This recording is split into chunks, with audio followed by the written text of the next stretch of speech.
नमस्कार मित्रांनो, कथेमध्ये आपलं स्वागत आहे. त्याआधी चॅनलला लाईक आणि सबस्क्राईब नक्की कराल आणि कथा कशी वाटली ते कमेंट करून नक्की सांगाल.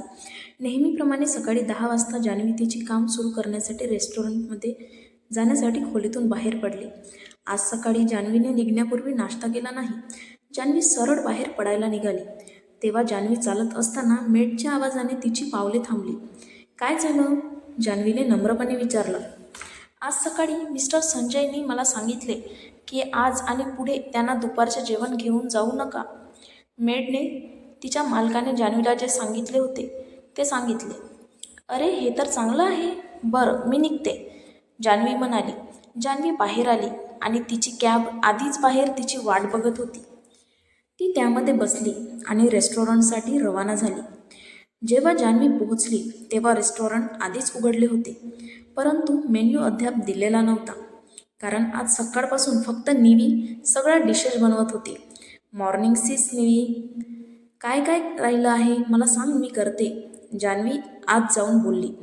फक्त ही चिकन आणि मासे साफ करायचे राहिले आहे, निवीने म्हटलं. चिकन आणि माशांनी भरलेलं भांडं दाखवलं. जान्हवीने मासे साफ केले आणि नंतर चिकनही साफसफाई करायला सुरुवात केली. त्यानंतर निवीने पूर्ण न केलेले काम सुरू ठेवण्यासाठी जान्हवी परतली. शेवटी सगळं संपलं. फक्त येणाऱ्या लोकांची ऑर्डर घ्यायची आहे आता, जान्हवी कॅशियरजवळ खुर्चीवर बसलेल्या निवीला म्हणाली. हो, मला आशा आहे की आज खूप काम नसावं, निवी खुर्चीवर मान टाकत बोलली.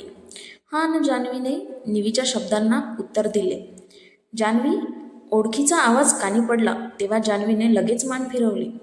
आंटी, सकाळी सकाळी तुम्ही इथं? तुम्हाला काही ऑर्डर करायचं आहे? जान्हवीने उत्साहाने विचारलं. मला काही ऑर्डर करायचं नाही, मला फक्त तुला आज रात्री माझ्या घरी येण्याचे आमंत्रण द्यायचे आहे. निवीला पण जेवायला घेऊन ये, सीमा म्हणाली. जान्हवीच्या रेस्टॉरंट समोरून जात असताना सहज तिला इन्व्हिटेशन देण्यासाठी आली होती. आंटी, ठीक आहे, जमेल तर येतो ना. काय बोलावं या गोंधळात जान्हवीने डोके खाजवत होती. असो, मी रात्री 8 वाजता माझ्या घरी तुम्हा दोघींची वाट बघेन. जर तुम्ही आला नाही तर मी तुमच्यावर रागवेन, सीमा यांनी उत्तर दिले. ठीक आहे, तर मी आता निघते, सीमा म्हणाली. जान्हवीचं काही न ऐकता तिथून निघून गेली. निवी, मला समजत नाही आहे, काय करावं? आपण तिथं जायला पाहिजे की नको? जान्हवीचा गोंधळला उडाला होता. आता काय करावं? नाही गेली तर त्या आंटी नाराज होतील आणि गेली तर संजयला समजल की ती उशिरा घरी आली आहे, तर मग चला तिकडे जाऊया. एवढ्या श्रीमंत लोकांनी आपल्याला त्यांच्या घरी बोलावणे दुर्मिळ आहे, असा चान्स कशाला सोडायचा, निवी आनंदाने म्हणाली. आज त्यांचं सगळं कामही लवकर झालं. जास्त कस्टमर नसल्याने सगळं काम अगदी व्यवस्थित झालं होतं. सगळं काम झालेलं बघून निवीला हसू आलं. आज नक्कीच सीमा आंटीच्या घरी जायला मिळणार म्हणून ती खुश झाली. हो, आपली सगळी विक्री संपली आहे. जान्हवी, सीस, चल सगळं साफ करू आणि मिसेस सीमाच्या घरी जाऊया, निवी उत्साहात बोलली. बरं, तू तिकडे साफसफाई कर, मी इथे करते. अरे हो, असे कपडे घालून आपण कसं जाणार आणि फ्रेश झालेलो नाही आपण, माझे घर खूप दूर आहे, जान्हवी विचार करत म्हणाली. काळजी करू नका सीस, माझे बोर्डिंग हाऊस इथे जवळ आहे, आपण तिथे जाऊ आणि फ्रेश होऊ, निवीने आनंदाने उत्तर दिले. निवी आणि जान्हवीला रेस्टॉरंट साफ करायला जास्त वेळ लागला नाही. आता त्या दोघी निवीच्या बोर्डिंग हाऊसकडे निघाल्या होत्या. सिंघानिया मेन्शन. सध्या संजय आणि कुणाल संजयच्या स्टडी रूममध्ये होते. दोघेही गंभीर संभाषणात गुंतले होते. मग आपण आपले वेपन या शहरात पाठवायचे आहेत, तुला तिथे योग्य व्यक्ती सापडली का, संजयने विचारले. मला ते सापडले आहे आणि कदाचित उद्या तेथे सामान पाठवण्यापूर्वी मी त्याला आधी भेटेन, संजयने उत्तर दिले. चांगले, मग तिथला मार्केट कसा आहे? आपला माल तिकडे लवकर संपेल असे तुला वाटते का, संजयने कुणालला विचारले. माझ्या निरीक्षणावरून असे वाटतं की खूप चांगली विक्री होत आहे, पण आपण आधी प्रयत्न करू आणि ते कसे विकसित होते ते पाहू, कुणालने उत्तर दिले. स्टडी रूममध्ये दोघांनीही बराच वेळ चर्चा केली आणि डिनरसाठी खाली आले. आज चक्क संजयला जान्हवीची अजिबात आठवण आली नाही की तिच्या रूमसमोरून जाताना त्याने तिला बघायचीही तसदी घेतली नाही. कुणाल, तू मला एक हेल्प कर. मला काही करून जान्हवीला या घरातून बाहेर काढायचं आहे. संजय जेवणाच्या दरम्यान म्हणाला. एकतर तोच कन्फ्यूज होता. त्याला त्याच्याच भावना समजत नव्हत्या. फक्त आता त्याला जान्हवीपासून दूर राहायचं होतं. काय?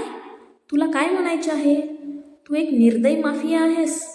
मला एका मुलीला बाहेर कसं काढायचं का विचारतोस? कुणाल त्याची खिल्ली उडवत बोलला. मुलींपासून सुटका करण्यात तू तर माहीर आहेस. तू तर कधीही त्यांच्यापासून सुटका मिळवू शकतोस. कुणाल संजयच्या वृत्तीने गोंधळून म्हणाला. ज्याला अचानक जान्हवीला त्याच्या घरातून बाहेर काढायचं होतं. मला वाटते की मी तिला इथे पाहून कंटाळलो आहे. पण जर मी तिला मारले तर मला भीती वाटते की प्रेरणा माझ्यावर रागवेल.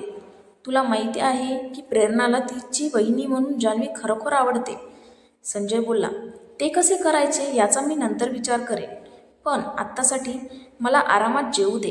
कुणाल जेवणाचा चमचा तोंडात टाकत म्हणाला. दरम्यान दुसऱ्या ठिकाणी जान्हवी आणि निवी सीमाच्या घरी जात होत्या. त्या दोघींनीही गुडघ्यापेक्षा खाली लांबीचा मिनी ड्रेस घातला होता आणि त्यामध्ये दोघीही खूप सुंदर दिसत होत्या. त्या आल्यावर जान्हवीने लगेच दाराची बेल दाबली. काही सेकंदांनी गेट गार्ड त्यांच्याकडे आला. मिस जान्हवी आणि निवी ना? गार्डने विचारलं. हो सर, जान्हवीने नम्रपणे उत्तर दिले. कृपया आत या. मिस जान्हवी आणि मिस निवी मॅडम आधीच आत वाट पाहत आहेत. गार्ड बोलला. मोठ्या आलिशान घरात जान्हवी आणि निवीने प्रवेश केला. जरी ते संजयच्या घरासारखं आलिशान नसलं तरी निवी आणि जान्हवीच्या नजरेत ते खूप आलिशान होतं. Good evening aunty. लिव्हिंग रूममध्ये आल्यावर जान्हवी सीमा आंटींना म्हणाली. अरे तुम्ही आलात? मी तुमचीच वाट पाहत होते. आज मी खूप साऱ्या डिशेस केल्या आहेत. चला लगेच डिनर करू. सीमा त्या दोघींना बघून बोलली. या ना बसा. अजिबात संकोच करू नका. आज स्पेशल डिनर आहे कारण आज आमचा मुलगा पदवीधर झाला आहे. सीमा बोलल्या आणि त्यांच्या नवऱ्याच्या शेजारी बसल्या. करण त्याच्या खोलीतून जेवायला आला आणि लगेच रिकाम्या खुर्चीवर बसला. म्हणजे हे आईचे खास पाहुणे आहेत? समोरच्या दोन मुलींकडे बघत करणने विचारले. पण जेव्हा त्याने जान्हवीला पाहिले तेव्हा त्याने तिला लगेच ओळखलं. तू काल सुपरमार्केटवाली मुलगी आहेस? जान्हवीकडे बोट दाखवत करणने विचारले. तुम्ही दोघे एकमेकांना ओळखता? सीमाने कुतूहलाने विचारले. हो, काल सुपरमार्केटमध्ये भेटलो. बरं, आधी जेवूया, मला भूक लागली आहे. करण पोटावर हात फिरवत म्हणाला आणि सगळ्यांनी मान हलवून जेवायला सुरुवात केली. जेवताना सगळे गप्प बसले होते. फक्त चमच्यांच्या कडवटीचा आवाज ऐकू येत होता. जेवल्यानंतर ते पुन्हा त्यांच्या रोजच्या जीवनाबद्दल गप्पा मारत होते. पण अचानक सीमाचा प्रश्न रोजच्या जीवनातून भरकटला, ज्यामुळे जान्हवी उत्तर देण्यास गोंधळली. मला तुला विचारायचं होतं की तुझे अजून लग्न झाले आहे का? सीमाने कुतूहलाने विचारले. जान्हवीचे हृदय जोरात धडधडत होतं. जान्हवी काय बोलावे या संभ्रमात होती. तिने लग्न केले आहे असे सांगितले तर नक्कीच आंटी विचारेल की तिचा नवरा कोण आहे. पण ती नाही म्हणाली तर ती खोटे बोलू शकत नाही. जान्हवीला उत्तर द्यायला खूप संकोच वाटत होतं. हे तिच्या चेहऱ्यावरच्या नजरेवरून दिसत होतं. जान्हवीच्या चेहऱ्यावर बदललेला भाव बघून करण बोलला. आई, तुला असे प्रश्न विचारण्याची गरज नाही. मला फक्त हे जाणून घ्यायचे आहे की जर ती मॅरिड आहे की नाही. सीमा बोलल्या. जान्हवीने त्याचे संभाषण पाहिले आणि ऐकले. आंटीच्या प्रश्नाचे प्रामाणिकपणे उत्तर द्यायचे होते. तिच्याबद्दल उत्सुकता असलेल्या सीमाला पाहून जान्हवीला वाईट वाटले. खरं तर ते जान्हवी पुढे काही बोलणार की नाही. तुला आता उत्तर देण्याची गरज नाही. तुला उत्तर द्यायचे नसेल तर ठीक आहे. कदाचित काही कारण असेल, सीमा मध्ये म्हणाली. घड्याळात रात्री 10 वाजले होते. तेव्हा त्यांचे संभाषण बंद झाले. जान्हवी आणि निवीला घरी जायचं होतं म्हणून त्या दोघी उभी राहिल्या. करण, तू त्यांना घेऊन जा, उशीर झाला आहे. मुलींनी एकट्याने घरी जाणे चांगले नाही. सीमा बोलल्या. याची गरज नाही. आम्हाला रात्री उशिरा घरी जायची सवय आहे. केक शॉपमध्ये काम करताना रात्री 9 वाजता घरी येत होतं. त्यामुळे जान्हवीला काही वाटत नव्हतं. तुला नकार देण्याची गरज नाही. करण जा, सीमा बोलल्या. हो चला, मी तुम्हाला घरी ड्रॉप करतो. करणने त्यांना जायला सांगितले आणि ताबडतोब गाडीची चावी काढली. तिघेही कारमध्ये बसले. निवी बोर्डिंग हाऊसजवळ असल्यामुळे करणने आधी तिला ड्रॉप केलं. तुझं घर इथून कुठे आहे? कारमध्ये फक्त दोघेच राहिले होते. तेव्हा करणने विचारले. जान्हवीने काहीही विचार न करता प्रामाणिकपणे ॲड्रेस सांगितला. हा तर सिंघानिया मेन्शनचा पत्ता आहे. तर जान्हवी तिथे राहते, पण ती रेस्टॉरंटमध्ये का काम करते? करणच्या मनात अनेक प्रश्न उमटले, पण तो विचारलाही कचरत होता. सिंघानिया मेन्शनच्या गेटपाशी आल्यानंतर जान्हवी लगेच गाडीतून बाहेर पडली. ड्रॉप केल्याबद्दल थँक्यू, कार बाहेरून हसत जान्हवी म्हणाली. मेन्शनमधून विन लोक त्यांना पाहत आहेत हे त्यांना माहीतच नव्हतं. जान्हवी दुसऱ्या कोणाच्या कारमधून आली आहे आणि त्याला हसून बोलत आहे हे बघून त्याच क्षणी त्याच्या मुठी घट्ट झाल्या. त्याला आत्ताच गाडीला आग लावावी इच्छा होती, पण तरीही त्याने तो विचार बाजूला ठेवला. कुणाल, ज्याने पाहिले की संजयचा चेहरा राग आवरल्यामुळे लाल झाला होता, तो हसल्याशिवाय राहू शकला नाही. नक्की त्याला राग कशाबद्दल आला होता?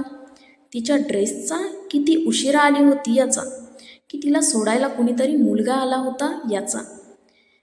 त्यालाच त्याचं काही समजत नव्हतं. काही वेळापूर्वी कोणीतरी बोललं होतं की त्याला या मुलीपासून सुटका हवी आहे, पण आता जर तिला कोणी घरी ड्रॉप करत असेल तर मग एवढा राग काय येत आहे? कुणालने विचार केला. हो, की जान्हवीला न पाहण्याचे नाटक करत होता. एकही शब्द न बोलता संजय थेट जान्हवीच्या रूमकडे गेला, ज्याला कुलूप होतं. खोलीचा दरवाजा दोनदा वाजवला, पण कोणी दरवाजा उघडला नाही. संजयने स्पेअर कीने दरवाजा उघडला आणि आत गेला तर त्याला जान्हवी बेडवर बसलेली दिसली. तो काही न बोलता तिच्या जवळ गेला. नंतर काय होणार आपण पुढच्या कहाणीत पाहू. त्यासाठी धन्यवाद.